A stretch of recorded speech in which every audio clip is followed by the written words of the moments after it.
The Shark Deck. I'm Johnny Mac with your daily comedy news from Scary Mommy. Leanne Morgan said, when I was selling jewelry in women's houses like Mary Kay and Tupperware, I was booking so far in advance that the big company noticed and asked me to speak at their regional rallies. So I'd breastfeed a baby on the toilet at the Opryland Hotel and then hand the baby over to my mom and I'd go up on stage. She talked about how fast her kids grow up and said, I'd tell people, anybody, to enjoy it because it goes by like that. I have children that are no longer toddlers and I agree wholeheartedly. Everyone will give you that same advice. She's right. Leanne said, then all of a sudden, there you are in your gown watching the third hour of the Today Show because you don't have to take anybody to school. Salon talked to Tom Papa about his new book, and they were like, hey, Tom Papa, in the book, you talk about how it's a red flag when people don't laugh. That reminds me, time out. I have in the past mentioned specifically on one of Tom Papa's specials that he was getting a lot of clapter, so just to catch everybody up.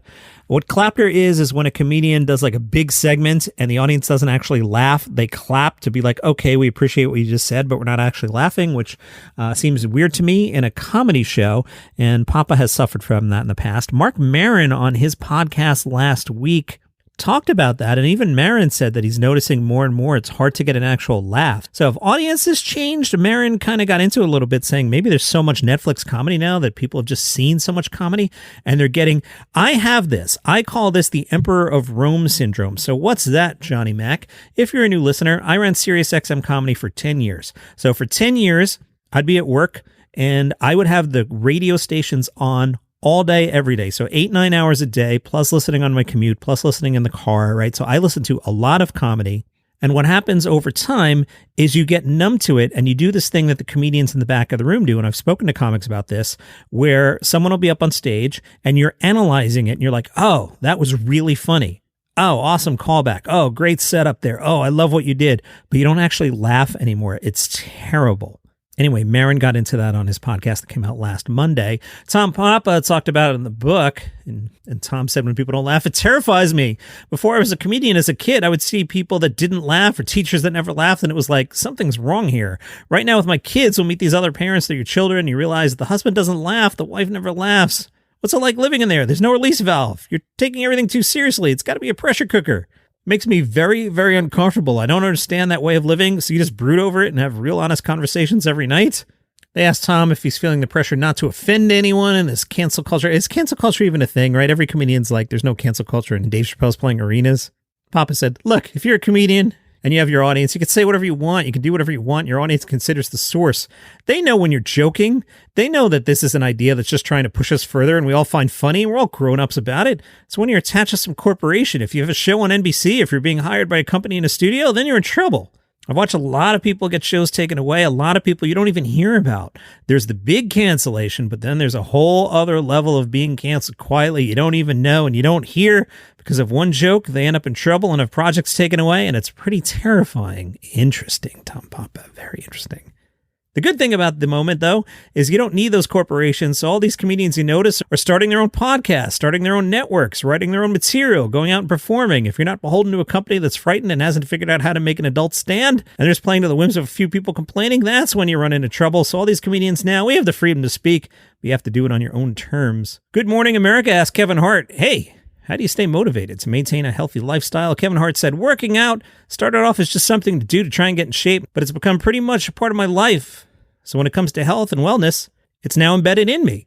It's a system and structure that I live by, stay true to, and ultimately helps me stay focused. The level of focus comes from the structure of the system I stayed true to for probably roughly about the last 7-8 years. Kevin, you have any tips for finding time when you're on the go? And Kevin said, you've got to have a moment where you can kind of black out and block out, meaning taking time to clear your head, be in your own thoughts, be in your own space of happy, whatever that might be. I think it's different per person. For me, just a nice little quiet hour where I can close my eyes. Honestly, a lot of that time takes place in the gym. Putting yourself in an environment where you get the best out of yourself is where you find the best moments for yourself. Lots of water. A lot of water. Ahmed Ahmed talked about getting into comedy and said, I started going to movies. One of the first movies I ever saw as a kid was Rocky. And I remember coming out of the movie theater feeling so inspired, just so full of life. And I thought, wow, movies could really move you. And so entertainment was kind of the direction I wanted to go in because I enjoyed it so much. The entertainment aspect of it, not the glitz and the glamour and the Hollywood toxicity, not even the money really. It was more about entertaining people, making people laugh. My dad had a great sense of humor. He'd always crack jokes. He was always the guy in the wedding or the birthday party or the dinners or even the funerals in the corner, smoking a cigarette, holding court. Maybe that's where I got it from. Ahmed Ahmed talked about breaking into Hollywood, saying, when I started for about 7 years, I took every role that was coming at me. The terrorist in this and that movie. They were cool projects. I got to work with Kurt Russell and Halle Berry. I was in on these big action movies that took place on a plane or a train, and I was always the bad guy in the back holding the gun and screaming and stuff like that. And I started getting a lot of backlash, including from my own community. I'd get a lot of haters from the Arab and Muslim world saying, why are you doing this? You're perpetuating stereotypes. You shouldn't be taking roles like that. And I thought, but if I don't take this role, they'll give it to a Samoan guy or a Mexican guy. I played every terrorist role you can imagine. I was the go-to terrorist for a while. At one point, I called my agent and said, can I audition for the friend? Can I audition for the police officer? The teacher? And they'd say, no, change your name is what they'd tell me. I said, why? And they said, casting people in Hollywood is in a box and they just see your name. I said, if my name was Joe Smith, they wouldn't know where I was from. I refused to change my name. I was really stubborn about it. I said, call me if you have anything other than these terrorist roles. The phone stopped ringing. I ran out of money, and I went back to waiting tables. Wow. NOLA.com caught up with Gianmarco Soresi. He was one of the new faces at Montreal JFL last year, and in my opinion, killed it, was the best of the 20 comics I saw that night. He's got a special called Shelf Life, filmed a few years ago in an outdoor show in Williamsburg, Brooklyn, for a small masked audience grouped in pods. Remember the pandemic? That was the thing that happened? Yes. Gianmarco says, those shows were tough. Shows in big open fields where dogs were running around. There were daytime shows, and I'm doing Catholic priest jokes. There were shows in parking lots where people staying in their cars, honking their horns instead of laughing. But he did do some pandemic material. This is pretty good. I had a roommate who I didn't really know, and whenever he came back to the apartment, it was like accusing your ex of having an affair. You're like, where have you been? Did you wear a mask? Do you love your Peloton? Oh, I sure do. Well, I know you do because you started a podcast about one. If you love your Peloton and can't get enough of it and all the news that goes along with it, you should check out our show. It's called The Clip Out. It's a great place to go for instructor news, new classes, motivational tips, corporate machination. We don't just tell you the news. We also give you our thoughts on why things are happening. And each week we also interview a member of the Peloton community. Sometimes it's, somebody like me, just a regular person riding their bike. Sometimes it's Snooki. You never know. You never know. The Clip Out is about anyone who loves their Peloton. Every week we take you behind the scenes and inside the world of Peloton. The Clip Out is available wherever you get your podcasts, or check out our website, theclipout.com.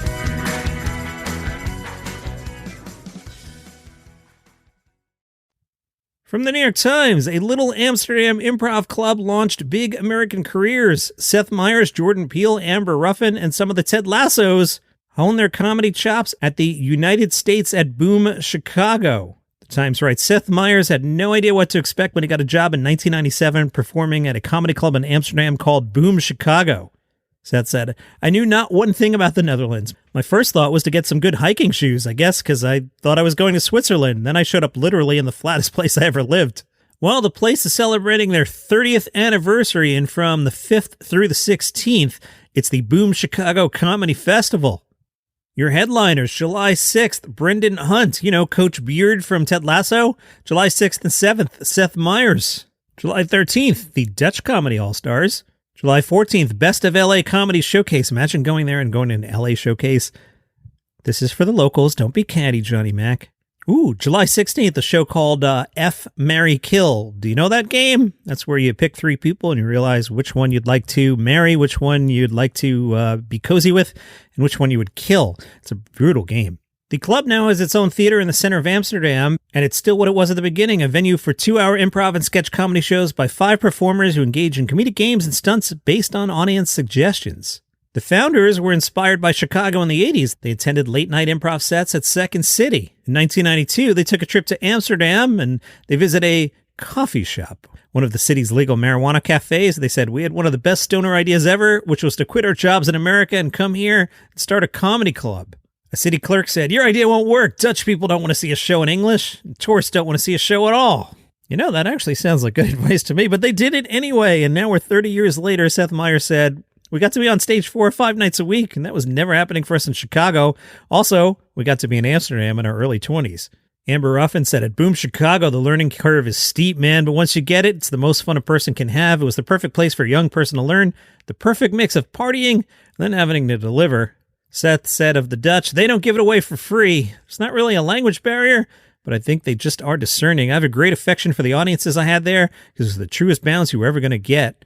Brendan Hunt liked it because in Chicago, if you have a bad show, you have to wait a week to get the taste out of your mouth. And boom, you have another show the next night. Sounds like a lot of fun, and I am bookmarking that to talk about, especially with that July 6th start date, because, you know, here in the States, after July 4th, there's going to be a little lull in the comedy news. So having something to talk about on the 6th, 7th, and 8th is going to come in quite handy for Johnny Mac, and that is your comedy news for today. Follow the show for free on Apple Podcasts, Spotify, YouTube, wherever you get your shows. See you tomorrow. Who doesn't like vacations? Do you need some inspiration for your next road trip? Are you excited to get out there and explore the world again? Hi, I'm Johnny Mac. My podcast is called Travel is Back. Travel is Back is travel for regular people. We hop in the car, we fly coach, we use our miles, we eat at normal places, we stay at normal places. So what I do is I hop in the car, I grab my portable recorder, and I go somewhere. Season 3 kicks off with a road trip to Key West. You can check out the back catalog. There are popular episodes covering Chicago, Nashville, Vancouver, Seattle, a whole bunch more. Travel is Back, road trips for regular people. Follow the show on Apple Podcasts or wherever you get your shows. These are quick, these are casual, and it's for regular people like you. Travel is Back.